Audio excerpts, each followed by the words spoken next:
Can you see that? It's getting cold. I think it's like 30 degrees this morning. But we gotta work. So got a 2008 Nissan Titan here. Customer complaint is a crank no start. And if you see, we have no RPM gauge going on there. And the customer has actually already replaced the cam sensor and crank sensor in this thing, and still no crank. So let's figure out what's going on with this thing.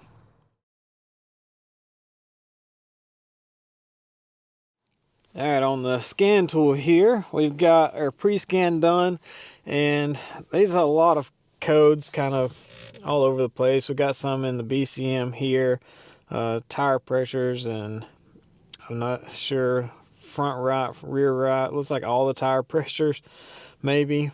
The cluster has a comm communication circuit code, a U1000. If you work on Nissans like I do, you probably hate the U1000 code. Engine control module here, we've got a ASCD switch. If I remember right, that's something to do with cruise control switches on the steering wheel, I think. It's been a long time since I've seen that code, but we'll look that up in a minute if we need to. And then there we got CAN communication, U1000 again, and then a engine speed, a P0725 in the transmission, and then some airbag fault codes, and that's pretty much it. Let's just go into the engine control module here, and I want to see if it reads RPM, because the gauge isn't getting RPM signal. So let's see if the engine computer is. Let's go into read data, all signals. Let's just type in engine speed. There we go. It's the only one I really care about seeing right now, and we're going to hit the starter here. And it goes to hashes. That's kind of strange. It's almost like it loses communication whenever, because we're not getting that back. Let's do, we got battery voltage. Battery voltage, okay.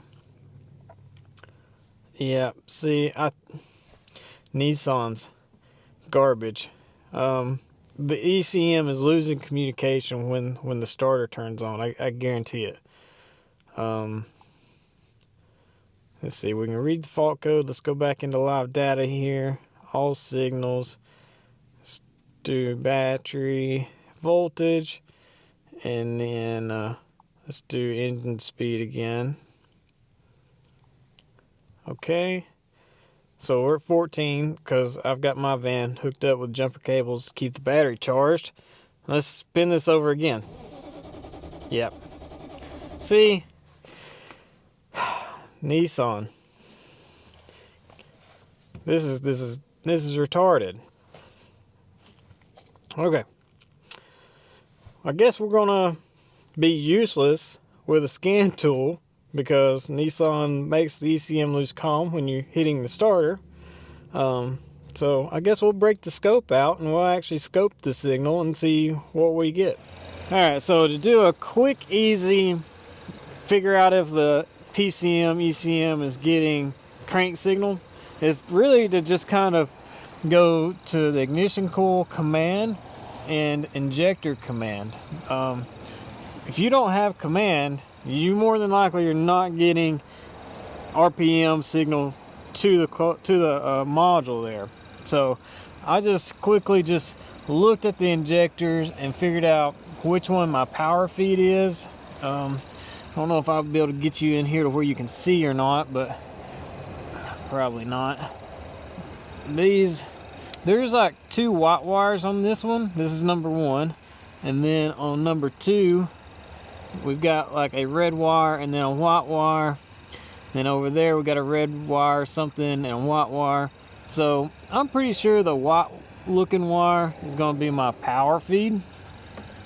So I'm in my control side here, and then on the coils I did the same thing. I basically just looked at my wires here and figured out that, golly, I can't, ooh, I'm not gonna be able to get you guys in here to see this, but there's a black wire and then like a white with a blue stripe, and that's on the same coil here and there, and then my furthest outside pin changes colors. This one right here is like a white color. This one is a red wire right there. So I'm pretty confident that this outer pin is my command. So I'm just back probed in there, and I got the scope all set up in here. Got the screen capture going for you, and we're just gonna spin it over and look for command. So there you go. On the scope there, let's see, let's pause that. You can see my blue trace channel 2 there, how it kind of dipped. That's starter voltage dropping out. You know, you can see when I'm cranking it, when I turn off. So I've got 12 volts there. So that means I've got power going to my injectors, but there is clearly no command, no coil command, nothing like that. So that gives me further confidence to go on with getting to the crank signal somehow and seeing if we've got crank signal. I don't know yet where the easiest place is going to be for that. Maybe the PCM, ECM, or at the sensor itself. I don't even know where the sensor is on this thing. So time to do a little bit of research on service information and figure out where the sensors are, where kind of the easiest place is it's going to be to get a signal from. Kind of got a cramped space under here, but here's the crank sensor at the back of the bell housing. Well, it's kind of made into the transmission bell housing, really. And I don't know if I'll get you guys in there close enough to see, but the wiring diagram showed that I think it was pin 1 is black. You can kind of see that there. That's going to be my ground wire to the signal or the sensor, and I've got my third channel back probed into it. The middle pin 2, is going to be the sensor signal, and then I think it's a brown wire. I'd have to look at the diagram again, but I'll show you guys a screenshot of it. That is going to be the power input. So we've got power, signal, and ground. So let's get out and get to the scope and see what it shows. Alright, so I got the scope set up here. Channel 1 is my power, and I do have the key on. So you can see I've got 12 volts. So this sensor apparently has a 12 volt power. We've got ground here, and you can see there's a little bit of noise on there. And our signal is at ground right now. So we're going to look for it to have a square wave. I'm going to bet it's going to be a 0 to 5 volt square wave, but it could be, I guess, a 12 volt. So let's spin it over. We've still got no tack, I'm sure. And look at that, we've got no signal, no crank signal. You can see where my starter was. Let's pause that. You can see where my starter was spinning. It dropped my voltage down. My ground didn't elevate, so my ground is good, but we've got no signal. So is this a bad new part? Probably. Where's the original? Well, one of these boxes was empty, and this box is the cam sensor, I believe. That one's got engine oil and stuff on it, so I'm pretty sure that one's the cam sensor that he swapped out. So looks like we're going to start with probably a crank signal or crank sensor. But what if that signal is actually shorted to ground? Okay, we need to verify it's not shorted to ground. So what I'm going to do is basically unplug the sensor with the ignition on and take my high impedance test light and jump from power to the signal and see if the scope shows my 12 volts come up and back down. Alright, hopefully I have you guys in the shot. I've got the scope rolling and I've got my test light right here, and I'm going to pin it into my power feed. Let's see, no, power feed is blue wire, and just to verify ground, pin it into the ground. Scope shows it's fine. Hopefully you guys can see that. So we got good power and ground, lighting my bulb.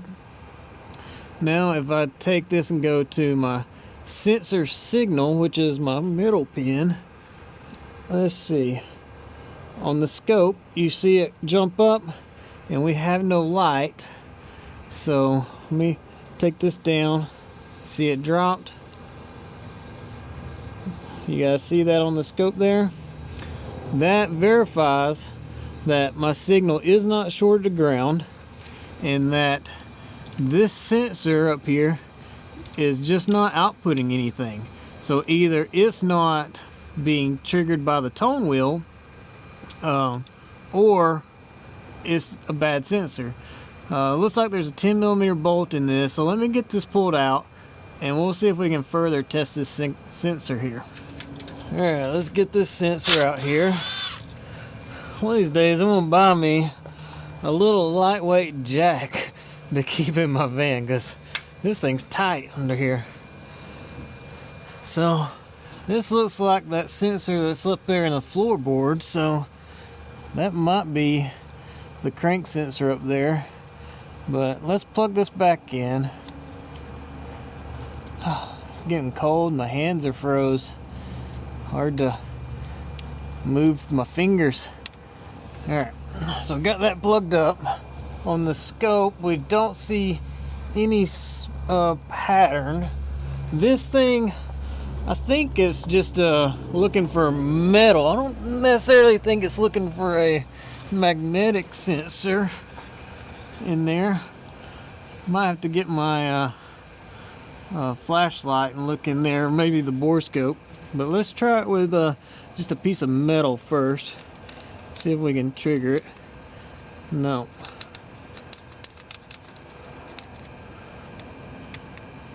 Nothing.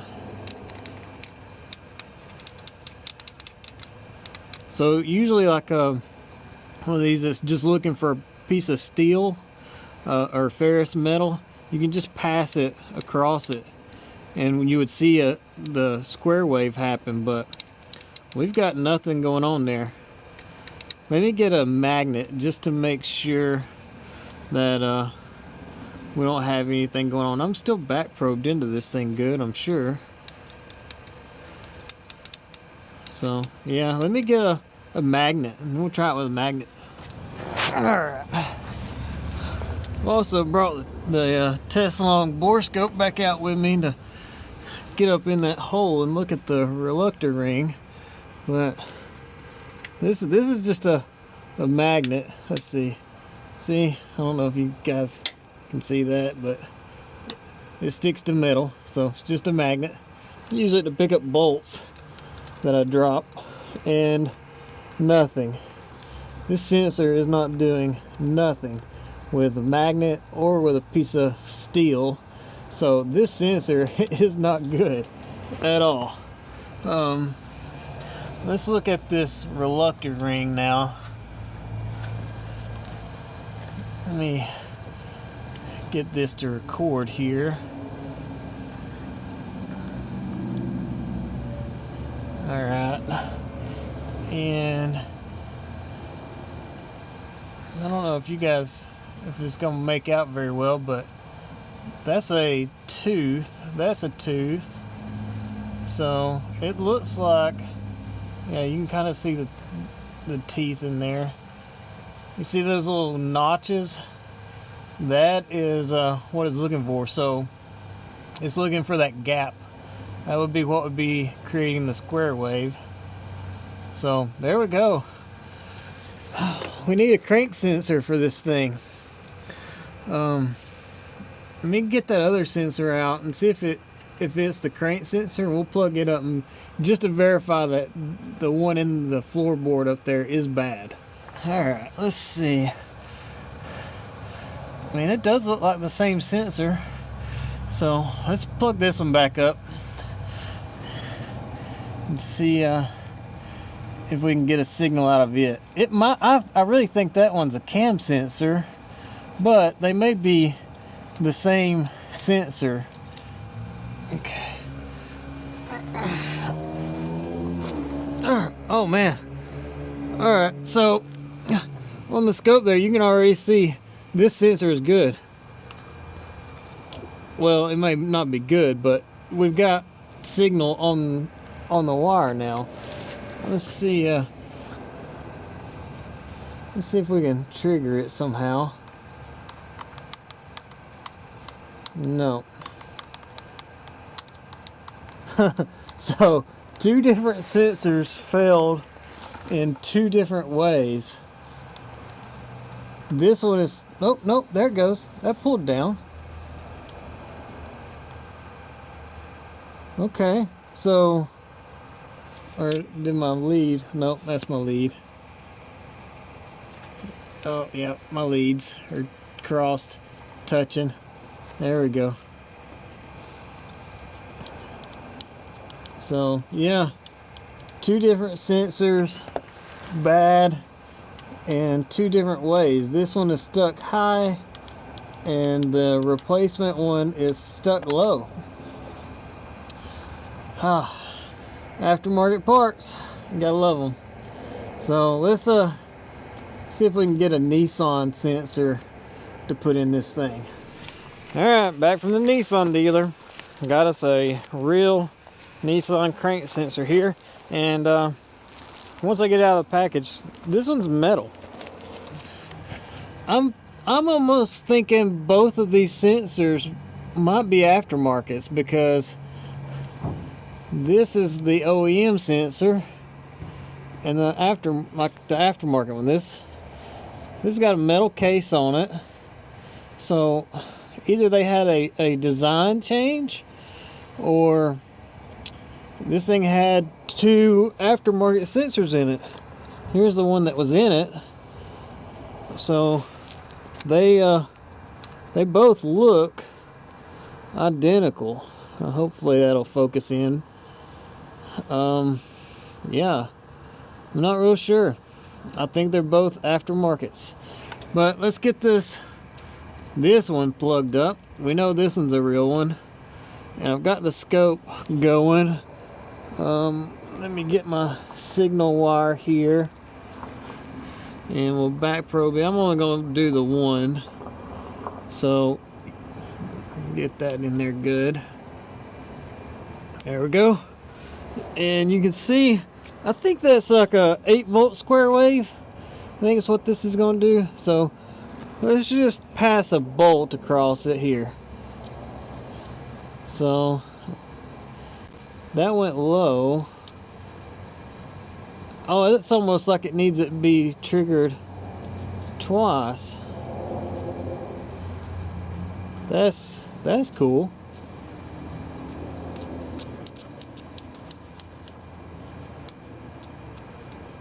Huh. Interesting. All right.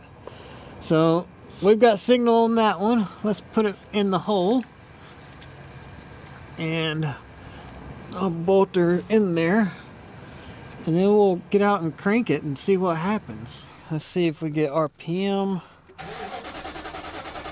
No. And we're not getting signal there.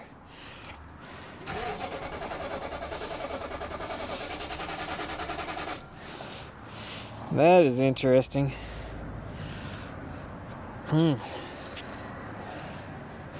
That is really interesting. That looks like that's floating around 10 volts. Do we have an air gap issue that we're having to deal with now? I did make sure I had it pushed up in there all the way. Okay, had an air gap issue. I took it out, checked it again on the scope, just waving it across the bolt on the bell housing, and I had good signal. Stuck it back in there, and instead of being high, it was low.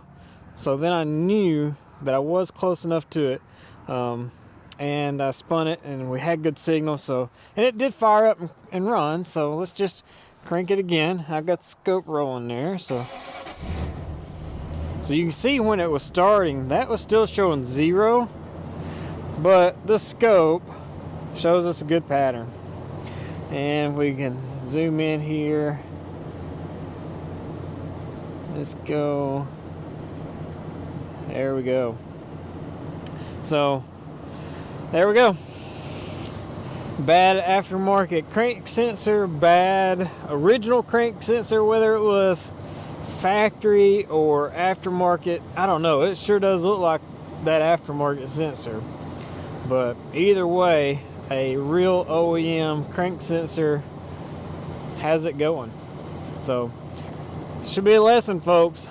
Get a real OEM part, especially sensors, anything electrical. Get a real OEM part. I see too many of these aftermarket parts be bad out of the box or premature failure, and this is a prime example right here. The guy threw the right part at it to begin with. He just went aftermarket. So hopefully you guys enjoyed this, and thanks for watching. Hit the subscribe button, hit the like button, comment down there below if you got any questions or anything, and I'll see you guys later.